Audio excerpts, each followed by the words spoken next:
विद्यार्थी मित्र हो, मागच्या लेक्चरला आपण हॅलोजन डेरिव्हेटिव्हजमध्ये इंट्रोडक्शन, डेफिनेशन, क्लासिफिकेशन, नॉमेनक्लेचरचे कॉमन आणि IUPACचे रूल्स आणि पहिल्या 2 मेथड्स ऑफ प्रिपरेशन बघितलेले आहेत.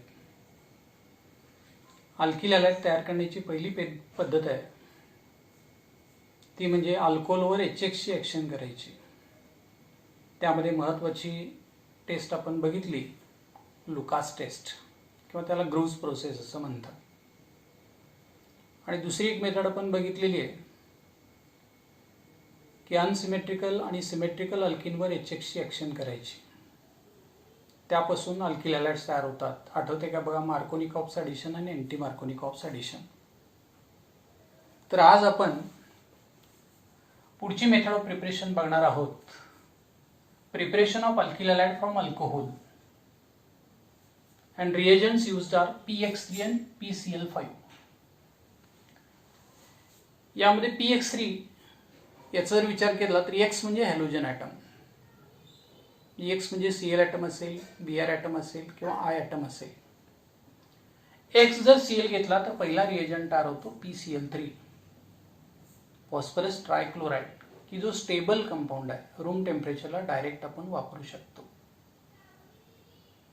X जर Br ॲटम घेतला तर PBr3, फॉस्फरस ट्रायब्रोमाइड, याला स्टॅबिलिटी नाही आहे, हा अनस्टेबल आहे.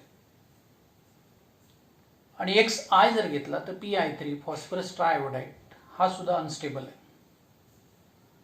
आता हे अनस्टेबल कंपाऊंड कसे तयार केले जातात आणि रिएक्शनमध्ये कसे वापरायचे याचा आपण आधी विचार करू. तर PBr3 तयार करण्यासाठी रेड फॉस्फरस घ्यायचा, तांबडा फॉस्फरस, आणि त्याच्यावर ब्रोमिन या हॅलोजनची ॲक्शन करायची.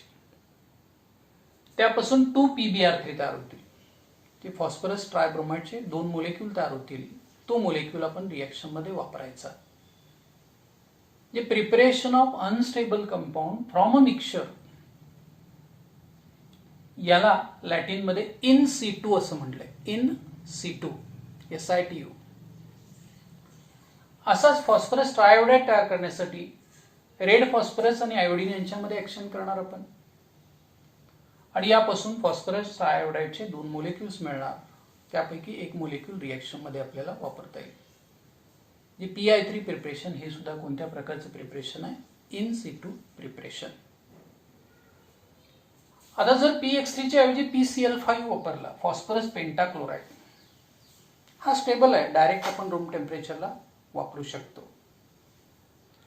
आता हा PX3 घेऊन अल्किल हॅलाइड कसा तयार करणार या मेथड आपण बघूया. समजा अल्कोहोल आहे, की ज्या अल्कोहोलचा फॉर्म्युला आपण ROH असा लिहिला. अल्कोहोलवर PCl3 ची ॲक्शन केली. अल्कोहोलचे 3 मोलेक्युल्स रिएक्शनमध्ये घ्यायचे. ते प्रत्येक मोलेक्युल मधल्या OH ग्रुपची रिप्लेसमेंट Cl ॲटमनी या रिएक्शन मध्ये होणार. अर्थातच प्रोडक्ट मिळणार आहे 3RCl प्लस बाय प्रोडक्ट मिळेल H3PO3. त्या बाय प्रोडक्टचं नाव इथं दिलेलं आहे फॉस्फरस ऍसिड. म्हणजे alcohol whenever reacted with phosphorus trichloride it gives alkyl chloride along with phosphorus acid. म्हणजे अल्किल क्लोराइडच्या ऐवजी अल्किल ब्रोमाइड तयार करायचं असेल तर आपल्याला मिक्सचर ऑफ रेड फॉस्फरस आणि ब्रोमिन घ्यायचं आहे. म्हणजे ती रिएक्शन कशी असेल पहा, 3ROH प्लस PBr3. हा PBr3 आपण इन सिटू तयार केला. तो कशापासून तयार केला, P प्लस Br2 पासून. म्हणून अनस्टेबल कंपाऊंड तयार करणं मिक्सचर पासून, याला नाव दिलं इन सिटू. इथेही 3 OH ग्रुपची रिप्लेसमेंट 3 Br ॲटमनी होणार. प्रोडक्ट मिळेल 3RBr, हे alkyl bromide along with same by product H3PO3, phosphorus acid. दोन्ही मेथडमध्ये फरक लक्षात आला का पहा. हा स्टेबल आहे, डायरेक्ट आपण रिएक्शन मध्ये घेतला. हा अनस्टेबल आहे, मिक्सचर मधून तयार केला. मिक्सचर कोणता? रेड फॉस्फरस आणि ब्रोमीन, जे अल्किल ब्रोमाइडचे 3 मोलेक्युल्स रिएक्शन मध्ये मिळाले. असं जर अल्किल आयोडाइड तयार करायचे असेल, अल्कोहोलचे 3 मोलेक्युल्स घ्यायचे. PI3 अनस्टेबल आहे, हा सुद्धा आपण रेड फॉस्फरस आणि आयोडीन पासून तयार करणार. यालाही नाव दिलं in Situ preparation. In Situ यामध्ये OH ग्रुपची रिप्लेसमेंट आयोडीन ॲटमनी होणार. अल्किल आयोडाइडचे 3 मोलेक्युल्स मिळणार RI plus same by product reaction मध्ये मिळतो फॉस्फरस ऍसिड.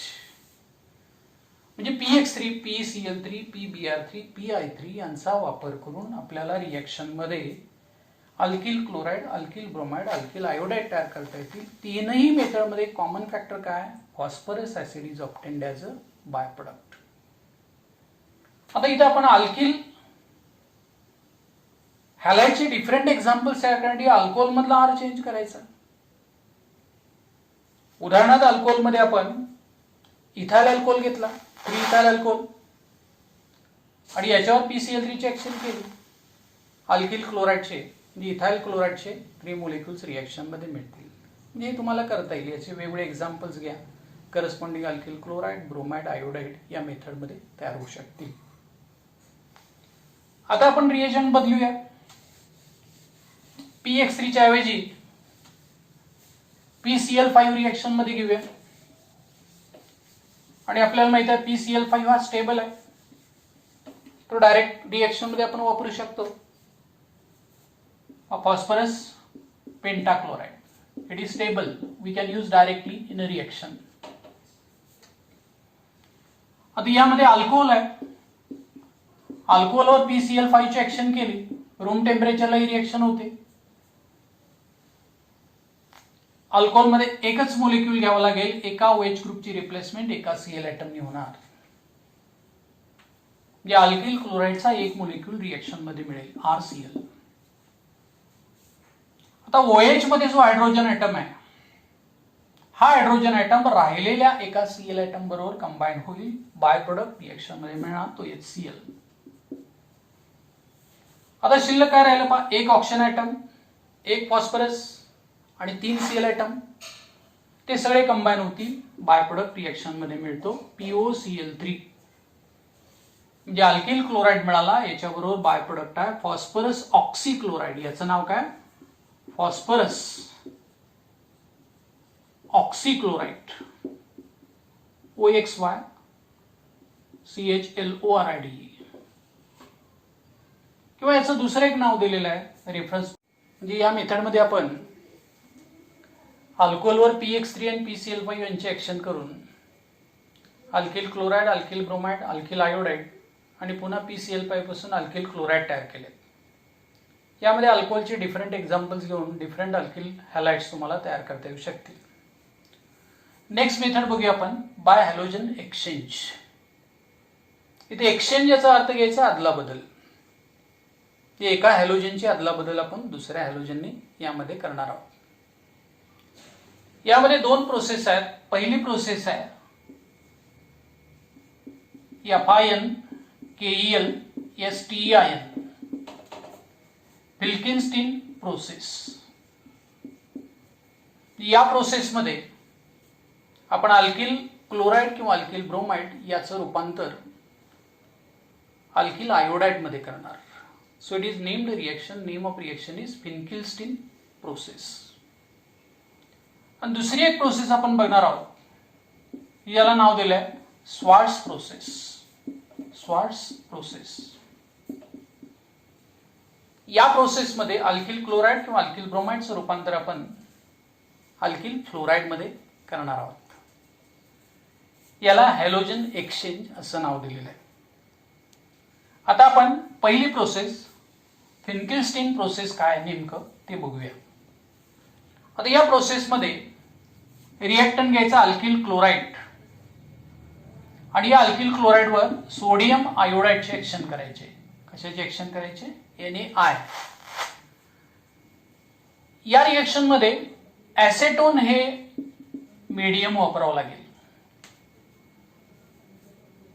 सीएल ॲटमची रिप्लेसमेंट आयोडीन ॲटमने होते आणि यामध्ये काय तयार होतं, RI along with the precipitate of NaCl. ॲसेटोनच्या ऐवजी यामध्ये आपण अल्टरनेटिव्ह मीडियम वापरू शकतो, मिथॅनॉल, मिथाइल अल्कोहोल. या प्रोसेसला नाव देण्यात आलं फिनकिल्स्टीन प्रोसेस. यामध्ये अल्किल क्लोराईडच्या ऐवजी अल्किल ब्रोमाइड ही घेता येईल. याच्यावर सोडियम आयोडाइडची ऍक्शन करता येईल. ॲसेटोन मध्ये जर ती रिएक्शन केली तर तयार काय होणार, alkyl iodide along with the precipitate of sodium bromide. यामध्ये अल्किल क्लोराइड, इथिल क्लोराइड घेतला, सोडियम आयोडाइडची ऍक्शन केली, इथिल आयोडाइड तयार होऊ शकेल. म्हणजे एका हॅलोजनची रिप्लेसमेंट दुसऱ्या हॅलोजनने केली. म्हणजे इथं कशाची रिप्लेसमेंट कशाने केली, सीएल ॲटमची रिप्लेसमेंट आयोडीन ॲटमने केली. म्हणून ही रिएक्शन आहे ती हॅलोजन एक्सचेंज रिएक्शन आहे. हे समजली का तुम्हाला, फिनकिल्स्टीन प्रोसेस. हे दोन एक्झाम्पल्स यामध्ये आपण लक्षात ठेवायचे आहेत. इथं रिएजंट आणि मीडियम हे महत्वाचं आहे, सोडियम आयोडाइड आणि ॲसेटोन, म्हणजे फिनकिल्स्टीन प्रोसेस. आता दुसरी प्रोसेस बघूया आपण की ज्याला नाव देण्यात आलेलं आहे Swarts process. SWARTS, Swarts process. या प्रोसेसमध्ये सेम रिएक्टंट आपण घेणार आहे अल्किल क्लोराइड, मात्र रिएजंट बदलणार. रिएजंट वापरणार आहे आपण AgF, सिल्वर फ्लोराइड. जे अल्किल क्लोराइडला सिल्वर फ्लोराइड बरोबर हीट करायचं आहे. इथं सीएल ॲटमची रिप्लेसमेंट फ्लोरीन ॲटमने होणार. जे alkyl fluoride is formed in a reaction along with precipitate of AgCl. Silver क्लोराइडचा प्रेसिपिटेट मिळतो. याच प्रोसेसमध्ये अल्किल क्लोराइडच्या ऐवजी अल्किल ब्रोमाइड घेता येईल. याला सिल्वर फ्लोराइड बरोबर हीट करायचं आहे. याही रिएक्शन मध्ये बीआर ॲटमची रिप्लेसमेंट एफ ॲटमने होणार. अल्किल फ्लोराइड मिळेल along with the precipitate of silver bromide. So these reactions are called Schwartz process. It is used for conversion of alkyl chloride or alkyl bromide into alkyl fluoride. आता जर टेक्स्टबुकचा विचार केला तर त्या textbook मध्ये इथं reagent बदललेले आहेत. सिल्वर फ्लोराइडच्या ऐवजी आपण या प्रोसेसमध्ये स्वार्ट्स प्रोसेसमध्ये अल्टरनेटिव्ह रिएजंट यूज करू शकतो Hg2F2. Hg2F2 म्हणजेच मर्क्युरस फ्लोराइड. म्हणजे अल्किल क्लोराइड किंवा अल्किल ब्रोमाइडला मर्क्युलस फ्लोराइड बरोबर हीट केलं तर अल्किल फ्लोराइड तयार होऊ शकतो आणि मर्क्युरस क्लोराइड किंवा मर्क्युरस ब्रोमाइड यांचे प्रेसिपिटेट रिएक्शन मध्ये मिळतात. So these reactions are named as Swarts process. Halogen exchange ही मेथड समजली का तुम्हाला. आता आपल्याला पुढची मेथड पाहिजे आहे. त्या मेथडला नाव दिलेलं आहे by the action of SOCl2 on alcohol. हे चौथी मेथड आहे. By the action of SOCl2 on alcohol. आता SOCl2 याचं नाव काय दिलेलं आहे, SOCl2 म्हणजेच thionyl chloride. So this thionyl chloride is use as a reagent. या रिएजंट मध्ये सीएल ॲटम आहे. अल्कोहोल मधल्या OH ग्रुपची रिप्लेसमेंट सीएल ॲटमने होणार आणि त्यापासून मेन प्रोडक्ट मिळेल alkyl chloride. So it is use for preparation of alkyl chloride from alcohol. आता ही प्रोसेस काय बघूया आपण. अल्कोहोल हा मेन रिएक्टंट आहे. या अल्कोहोलवर SOCl2 ची ऍक्शन करायची आहे, थायोनिल क्लोराइड. या अल्कोहोलला SOCl2 बरोबर हीट केलं.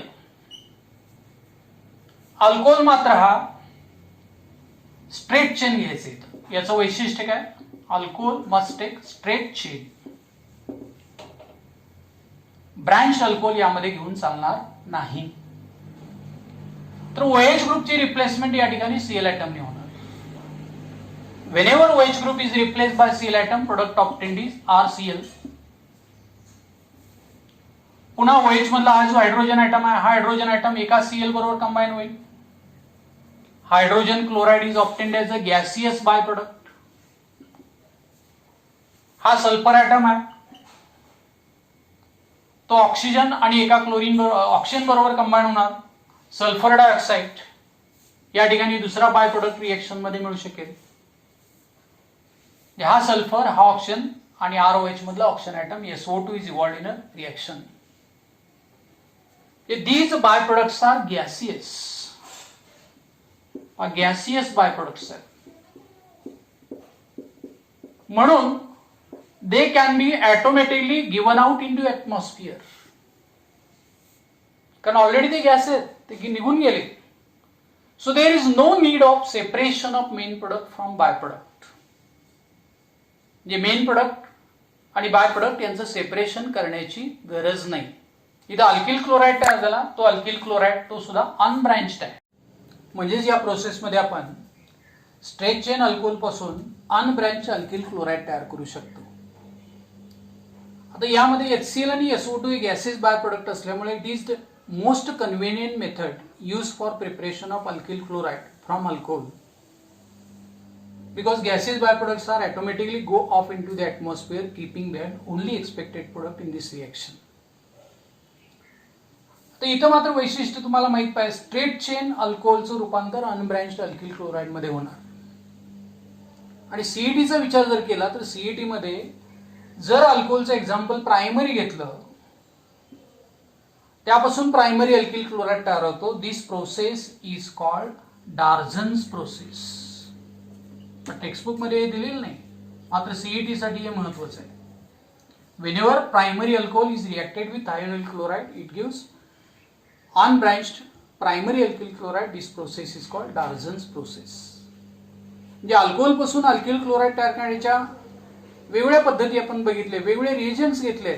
सुरुवातीला HX मध्ये HCl घेतला, अल्कोहोलचं रूपांतर अल्किल क्लोराइड मध्ये झालं. PCl3 ची ऍक्शन केली, अल्कोहोल पासून अल्किल क्लोराइड तयार झाला. PCl5 ची ऍक्शन केली, अल्कोहोल पासून अल्किल क्लोराइड मिळाला. आणि इथं थायोनिल क्लोराइडची ऍक्शन केली आहे, अल्कोहोलचं रूपांतर अल्किल क्लोराइड मध्ये झालेलं आहे. म्हणजे यामध्ये सर्वात महत्त्वाची मेथड कोणती असेल, कन्व्हिनियंट मेथड कोणती असेल, by the action of thionyl chloride on alcohol. म्हणून MSc CET मध्ये क्वेश्चन विचारला जाऊ शकतो, which one of the following reagent is use for the preparation of alkyl chloride from alcohol. यामध्ये पहिला रिएजंट दिलेला असतो HCl, दुसरा रिएजंट आहे PCl3, तिसरा आहे PCl5 आणि चौथा रिएजंट आहे SOCl2. Obviously correct answer is SOCl2 because gaseous byproducts are formed in this method, so there is no need of separation of main product from byproduct. So it is the most convenient method used for preparation of alkyl chloride.